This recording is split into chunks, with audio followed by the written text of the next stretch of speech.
Okay, this is round 2. We're up against a mate of mine, Elliot. Elliot doesn't really play RSPK. He's more of a standard and really Magic the Gathering player. But he was down to play retro, and he plays Flareon Noctowl in standard. So I decided to give him Chiro. It's a weakness box deck that kind of wants to use its bench, clear its bench, rebench everything over and over. So I thought that was kind of an appropriate sort of deck to give him. I'm, going to set off with a nice cast form for 2. I do with a turn 1 supporter, which is interesting. Elliot's gone first, and his hand looks very, very whelming. Nothing more than that. Yeah, he shows it to the camera. He's kind of just got a bunch of Pokemon and a Scientist, so he's gonna thin down and maybe Scientist for a bunch. Opening Latios is kind of not a problem in this matchup because you can stump it away to not get Mew copy Ice Barriered, but benching 2 and already playing the stump down is really a bit tough. I think, he thins down for a draw 5 with that Scientist, but if you're gonna, maybe you want to discard the stump or discard the Regirock instead of and draw 1 less and just say, I'll be alright. Anyways, I get into my turn and I open ridiculous Candy Sceptile in hand.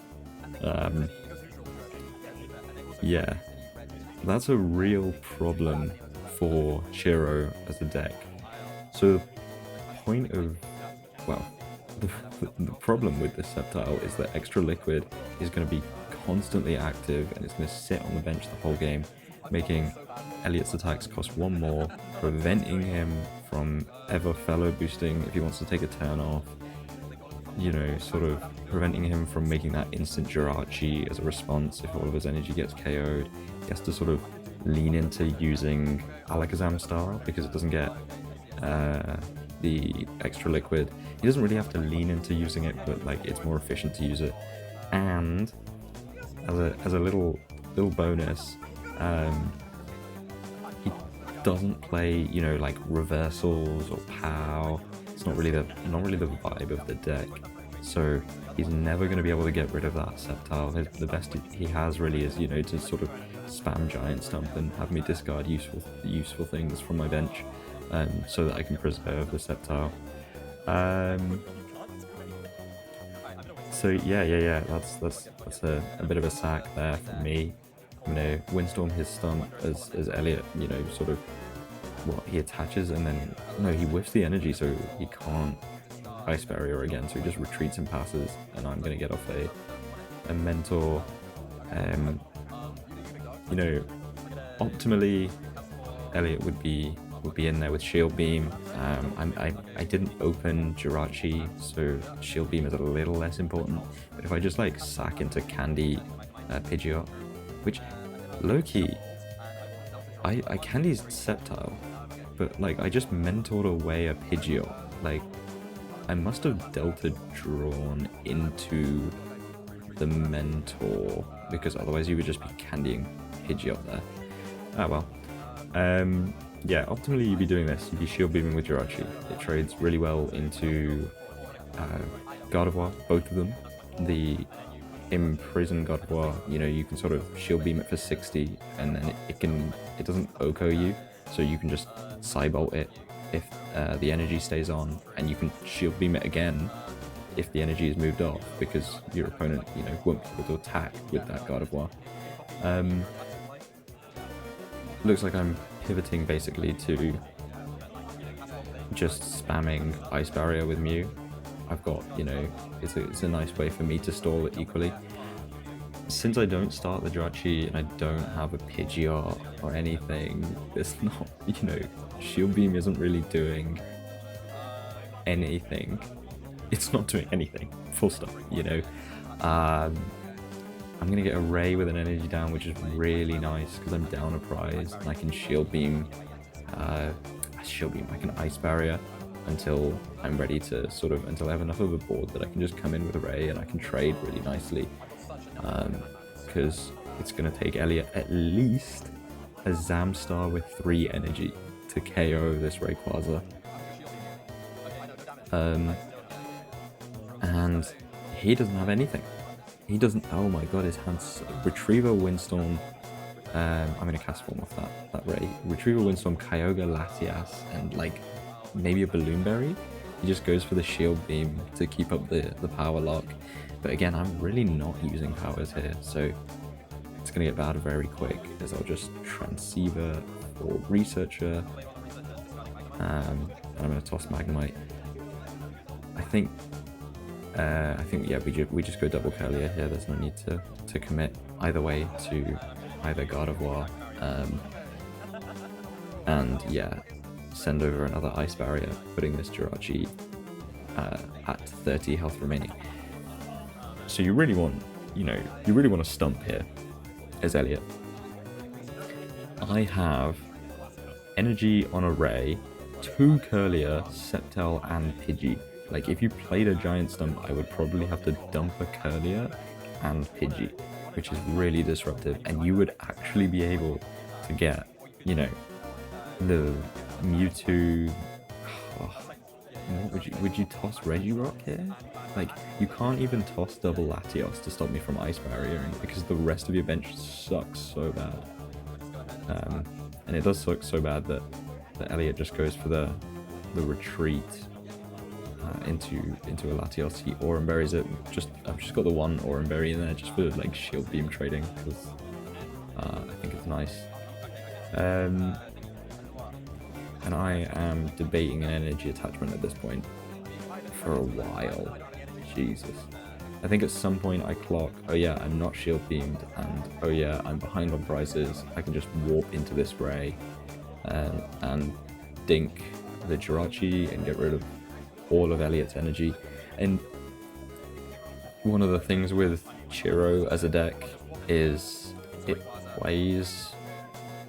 really does play a lot like, the modern sort of Terraloxes, where they need to ramp their energy pretty linearly, and they can, unlike the modern ones, they can timer stall, with a couple of with shield beam spam, with ice barrier spam. But once it comes down to it, if you start the prize trade on your terms, they usually just can't keep up. We've got Elliot's going in with his top deck Transceiver, so he can sort of get a Mentor. I would if you have no energy in your hand, right? Otherwise you'd be attaching it. So you're gonna go Mentor here, and you're gonna get, oh my god, what are you gonna get? Revoltor, Castform, Lapras. Okay, Elliot goes for Adventurer, saying let's spin the wheel. And notably, he's also benched the Kyogre, which is absurdly hype. Oh, is he not going to play the Adventurer? Hold on. Hopefully he doesn't forget. Anyways, he's benched the Kyogre, which is an anti-Railer tech, really, but I guess in this case, it also has a use to just block this Rayquaza from attacking. I don't think that really does anything. I think that keeps, it keeps you board locked, at a really bad bench. I was flashing the Cyclone energy last turn, and I'm just going to attach the Cyclone and push the Kyogre out of the way. Yeah, Elliot's going to run to Regirock, but we're gonna fix that, because that would, it's just another way to get stuck. You can't really push Kyogre against this deck. Elliot top decks another Transceiver. Alright, so he gets to fix his mistake with the go for the Adventurer. I think it's interesting, I guess, to kind of see over these two games, over these 2 rounds, if you notice so far, that basically all of my advantage is in, well, no, my opponents have had really slow starts, but like quite a lot of my advantage is in just having a clean board, just having, so my board is full at the moment, but most of these are empty bench spaces. They're not really doing anything. You'd be happy to let them die, but none of it is like tapped. None of it is useless Pokemon, like that Latias that can't use its ability under Sceptile, like the Regirock that can't even wall stall Mew copy Ice Barrier because it takes weakness. He does Elliott Mentors for Voltorb, Castform, and Tropius. I don't know. Yeah, who invited this guy? Like, what is that? I don't know. And yeah, I tell Elliott his Kyogre is dead on board. He shouldn't stick the Voltorb attach on it. You can't even. So the problem with the Voltorb in Chiro is that it's not a basic energy. So if you need to search it, you have to hand attach it to where you want to cast form next turn, and then you have to like Mewtwo across to that Pokemon. He does not want to attack with that Latios next turn. Equally, he does not want to attack with anything on his board next turn. So, you know, yeah, it's just kind of what it is. That's kind of where you want to put that. And from here I'm 2 up.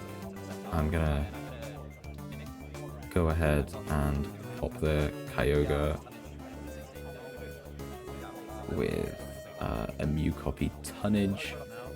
I think it's interesting that I haven't, you know, narrowed my commitments yet. So the main thing I have to play around here is Giant Stump. If I was to pull that cast form off the Sceptile and put it on my Imprison Gardevoir, basically at the price trade we're at this point, I could just put that on the Imprison Gardevoir, and if a Stump came down, I could just discard my Sceptile at this point. It's done enough. If my opponent has powers, they can't really do that much. It's not that much of a problem.